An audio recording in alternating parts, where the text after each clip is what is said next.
Bailey, you take a mirror, you put it up to your face, and this mirror tells you how you see yourself through the reflection of the mirror. The Eucharist, the Lord's Supper, is a time of reflection. You look upon this. It reminds you of the three things that you always need to know. Because God did not want them to forget. So we tell you by common thinking, you have to know, if you know where your future is,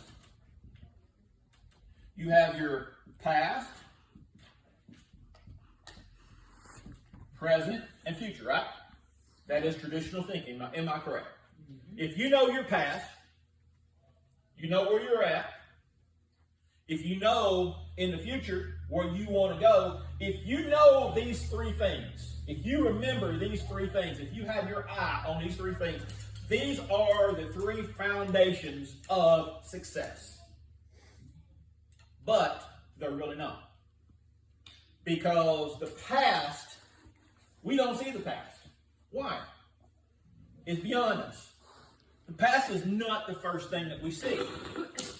The first thing that we see, Bailey, is this right here.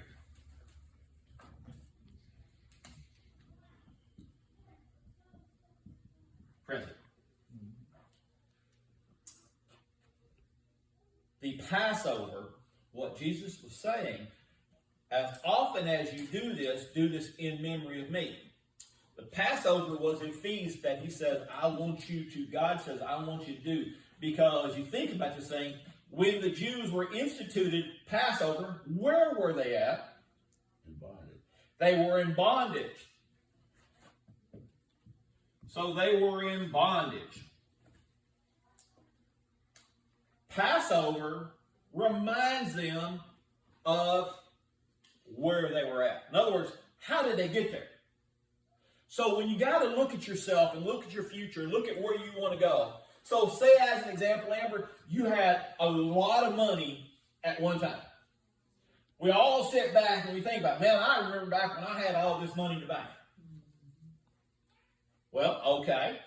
If we look back at where we had all this money in the bank and we say, okay, how do I get there again? Okay, ask yourself this question. If this is your past, because you're sitting there, you're trying to figure out what's wrong with your world. You have to understand where you're at. You're in bondage because you're broke. You don't have money. You have to look back to the past and see where you were. The Jews, where were they at? They were in bondage. They were in Egypt. God said, look where you are at. Look where your life was at one time. So the Jews look back there and they say, oh man, this is what we done wrong. This is what we have to do. This is where this point of reflection is, David, is that we look at our lives and we realize that our lives and the directions we were going in or was not going in was we made mistakes. We have to keep an eye on this thing because how we got from here to here determines what we're going to do there. Because they say that doing the same thing over and over again, expecting different results is what? So again, if you had a lot of money in the past and you have nothing now, then how do you fix this? What you do, it reveals a hidden mystery. So, when I started in Acts 18:21, I was looking at this, and I was looking at scriptures about where it talks about the importance of taking the Lord's Supper. And I found this one interesting. And it says in chapter 18, verse 21, he says, but I bade them farewell, saying, I must by all means keep this feast that cometh in Jerusalem. But I will return again unto you, if God will. And he sailed from Ephesus.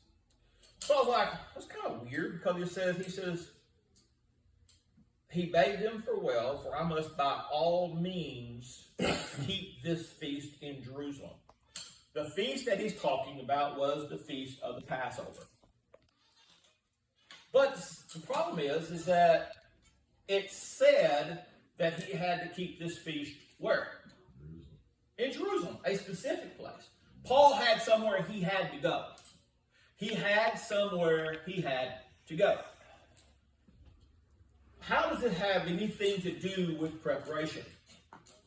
Because oftentimes where you're at is hindering you from where you need to go.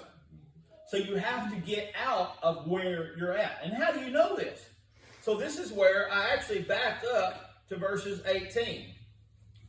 And it says, "And Paul, after this, tarried a good while, and then he took his leave of the brethren and sailed thence into Syria, and with him Priscilla and Aquila, having shorn his head in Caesarea, for he had made a vow. And he came to Ephesus and left them there. But he himself entered into the synagogue and reasoned with the Jews. When they desired him to tarry longer with them, he consented not, but bade them farewell, saying, I must by all means keep this feast in Jerusalem." So the thing is that he had actually was traveling down a road, and he met with the Jews. And you notice what word he used to talk about when he was dealing with the Jews? He reasoned with them. Now, Dory, does that sound like arguing? Does that sound like trying to prove your point? He reasoned. He used logic, David, to deal in that circumstance.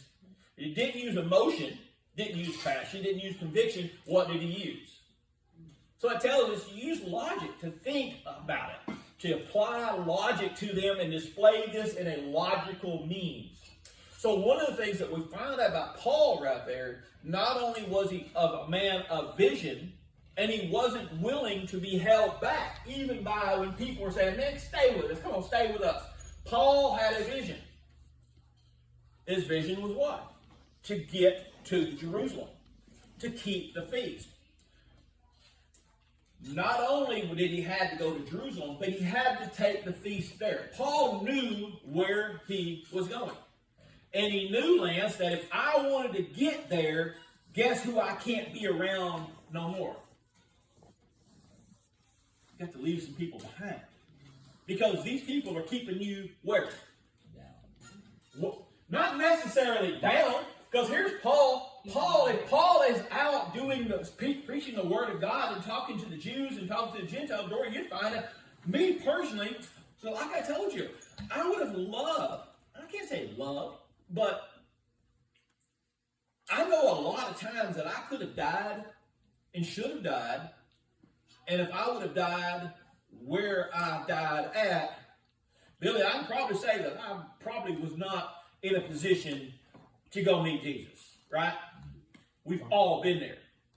But like when Bailey and I were in New Mexico and I busted that sewer pipe and I had poop head to toe, and I'm like, God, this is a good time to take me out because this is one of the few times in my life, but I know I'm doing your work. So, here I'm standing with poop. I'm like, okay, this is a great thing because I'm going to die. I might as well die like this because I'm dying serving God. So, that would be a good thing because the rest of my time, I'm probably going to be doing something wrong. So, Paul was not down. He was not being down at this point. But the thing is that he's out ministering to the Jews. He's doing what God told him to do. But Paul had a vision. He was given a vision where he wanted to go. But what really caught my eye, and again, here it is, here in the Bible, it says things that we never consider. We never really focus upon the story, but yet they show so much. When you go to verse 18, he says, blah, blah, blah, and he'd done all these things, and he sailed into Syria, and having shorn his head in Cenchrea, for he had made a vow. Do you ever know that Paul cut his hair off because he had made a vow? That caught my eye. Why did Paul cut his hair? Why did he cut his hair? Well, apparently, they don't know really why Paul cut his hair. They don't know what the vow was. All that they have was what people normally did when they cut their hair. Now remember, Paul is preparing himself for what? No. Paul is preparing himself for the Lord's Supper in Jerusalem. Paul is preparing himself. But what caused Paul to prepare himself? This is the thing that I want us to do, and I want us to really have down, because I want us to prepare ourselves for the Lord's Supper. I want us to get ourselves ready. But apparently, Paul had entered into what some people would call a Nazarite vow. Samson was a Nazarite. There were different men. The Nazarite vows are a very interesting thing, because these people were vowed, and they didn't cut their hair, they didn't drink alcohol, they didn't do a lot of different things. Basically, there was in a time of fasting, Dory. Paul was in this time, and he didn't do anything. When they were done, Lance, when he was done, because he had fulfilled his vow, he cut all his hair off. That was a symbol that his vow was done. But Paul was preparing himself. But what caused Paul to prepare himself? Well, if you go all the way back in this verse, and it just happens to be, how many times did Jesus speak to Paul? How many times did Jesus speak to Paul?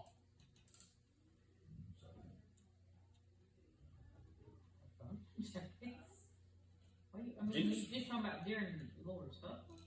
Remember, Paul wasn't at the Lord's Supper. In other words, how many times physically, because I've only really in my mind had thought that Paul was spoken to by Jesus one time on the road. Remember, he says, Saul, Saul, why do thou persecute me as? Think about it. Paul did not hang around with Jesus, huh? I never thought of it. Exactly, I never either. But the thing is that that's where Saul was converted to Paul. Prior to this, his name was Saul, and he was a Pharisee. Once. Now, huh? Once. Uh-uh. That's what it said. Because in verse 9, then spake the Lord to Paul in the night by a vision. Be not afraid, but speak and hold not thy peace. For I am with thee, and no man shall set upon thee to hurt thee. For I have much people in this city. Paul was in a predicament. Because again, the people, Paul was talking to the Jews and preaching to the Jews and converting Jews. And so people got upset about this thing because again, here goes this guy speaking the truth. What do people not want? The truth. They want religion the way that they had it, because religion the way they had it got them to where they're at right now. But the thing is that it's funny because, Zeke, you mentioned Numbers earlier. Paul was in this place that Paul was at, and it says, and he continued there a year and 6 months. That's 18 months. 18 months represented, believe it or not, or represents breaking of bondage.